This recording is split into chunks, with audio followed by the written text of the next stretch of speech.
Assalamualaikum warahmatullahi wabarakatuh.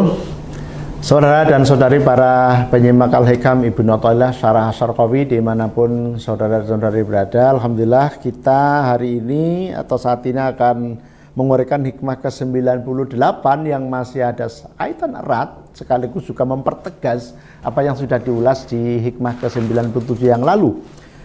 Sangat ekstrim kalimatnya dan penjelasannya, mudah-mudahan kita bisa mendapatkan iktibar atau mendapatkan wawasan yang positif untuk kita lakukan dalam kehidupan kita sehari-hari. Bismillahirrahmanirrahim. Maksiatun awrathat dzullan waftiqaran khairun min ta'atin awrathat izzan wastikbaran.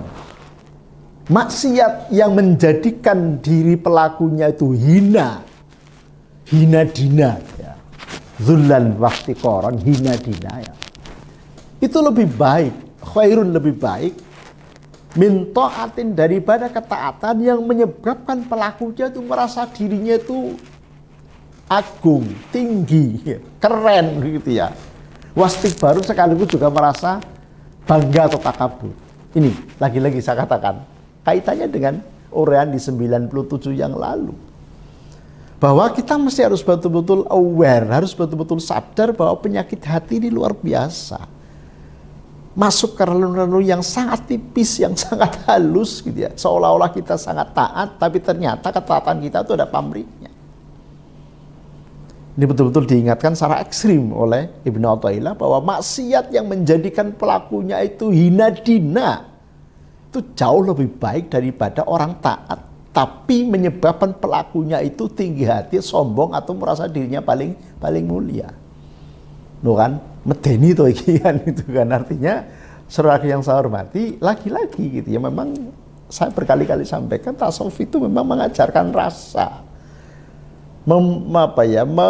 Memberikan rambu-rambu jangan sampai rasa kita, batin kita itu tidak sensitif ya terhadap hal-hal yang tadi yang mengganggu dari keikhlasan tadi itu, karena semua orang bisa terjangkiti ini, semua orang bisa tertulari penyakit hati yang sangat lembut tadi itu maksudnya. Kadang-kadang dalam keasikan kita berbuat baik, kita kemudian timbul ya atau muncul rasa pengen dipuji, muncul rasa pengen dianggap baik oleh orang lain karena kita seorang pemimpin misalnya, karena kita seorang tokoh misalnya. Jadi hal-hal kayak gini tentu sangat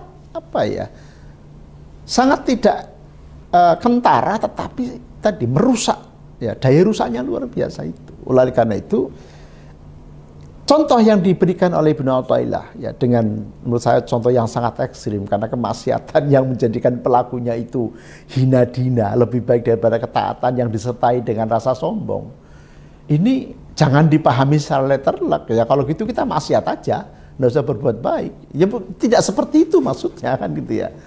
Jadi message yang hendak disampaikan adalah sekali lagi Ibnu Athaillah ingin memberikan pengingat ya, memberikan warning kepada kita sekalian, jangan sampai kita terganggu atau jangan sampai ada gangguan-gangguan penyakit hati yang menyelinap di dalam aktivitas kebaikan kita. Jadi seperti yang sudah saya sampaikan di hikmah ke-15 misalnya, al-a'malu suwarun qaimatun ya. Warbauha wujud siril ikhlasi fiha, bahwasanya amal perbuatan itu hanya casing aja gitu ya. Al-a'malu suwarun qaimatun ya. Warbauha wujud siril ikhlasi fiha. Itu di hikmah ke-15 kalau saya tidak salah.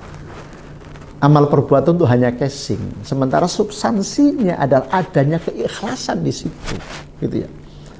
Nah oleh karena itu, karena yang diminta di dalam dunia sofistik ini adalah tadi amal ini betul-betul jauh dari riya, jauh dari ujub, jauh dari rasa sombong ya.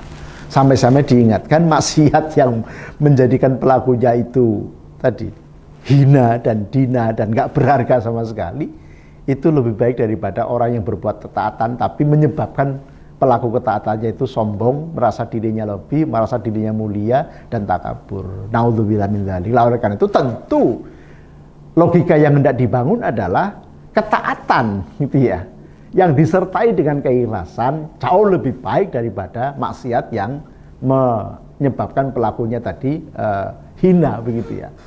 Nah, lagi-lagi saudaraku yang saya hormati, pesan yang disampaikan oleh Ibnu Athaillah ini kita bisa sampaikan begitu ya melalui bagaimana penjelasan dari Asy-Syarqawi. Wala syakka, ya, wala syakka, dan tidak diragukan annadzulla, bahwasanya kehinaan, wal iftiqara, sekaligus juga kerendahan gitu ya. Artinya rendah derajat atau kehinaan dan kerendahan tadi. Min awsafil ubudiyati, ya, termasuk sifat-sifat seorang hamba. Gitu ya. Fatahaqququ bihima, menyatakan keduanya gitu ya. Jadi menyatakan diri sebagai orang yang lemah, sebagai orang yang hina, sebagai orang yang tidak punya apa-apa, betul-betul hina dina, kira-kira itu. Menyatakan sesungguhnya kepada keduanya, fatahaqququ bihima, tadi maksudnya muqtadin lil wusuli ila hadrati rabbi. Ini justru bisa mengantarkan kita kepada Allah. Kenapa? Karena hamba ya begini nih, hina dina, nggak punya apa-apa gitu ya, bukan siapa-siapa gitu. Karena ausofil ubudiyah. Sedangkan wal izzu wal istikbaru, mohon maaf, wal izza wal istikbaru, karena ini atofnya kepada annadzulla wal iftiqar, ada wawu ya. Kita tahu bahwa wawu itu kalau kata Ibnu Malik ya, fa'tif biwawin sabiqon aw lahiqo fil hukmi aw musahaban muwafiqo, itu setara begitu ya. Baik dari sisi tadi struktur narasi maupun juga implikasi makna yang dihasilkan. Sehingga di sini wal izza wal istikbar, ai wa annal izza wal istikbar, bahwa kemuliaan dan juga ketakabur atau kebesaran begitu ya, nama besar, big names begitu ya, min awsafir rububiyyati, itu adalah bagian dari sifat-sifat ketuhanan.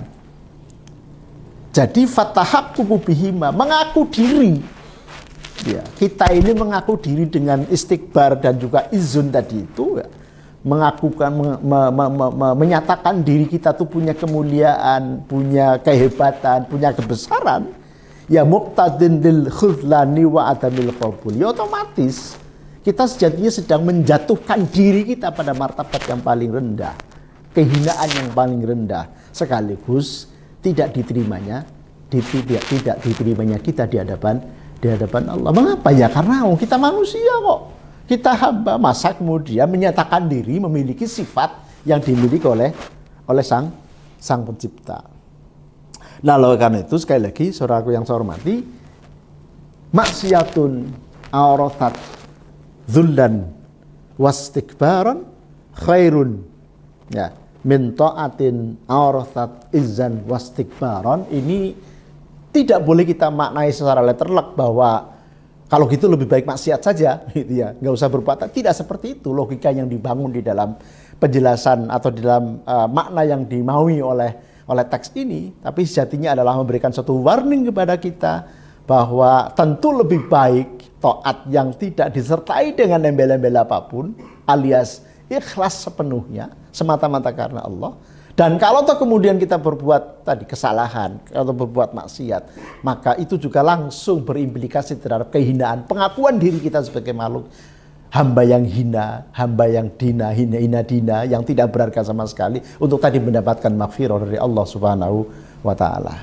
Jadi saudaraku yang saya hormati, 97 dan 98 ini satu penjelasan yang sangat komprehensif betapa ini memperjelas sekaligus mengaksentuasi makna dari beberapa hikmah yang sudah kita bahas di masa-masa yang lalu yang sudah sangat lama, dari mulai hikmah ke-1, hikmah ke-15 tadi yang sudah saya sebutkan. Ini sebenarnya saling berkelindan, saling memberikan pemaknaan atau memberikan makna yang lebih komprehensif terkait dengan bagaimana kita bersikap yang lebih proporsional di dalam rangka mendekatkan diri kepada Allah.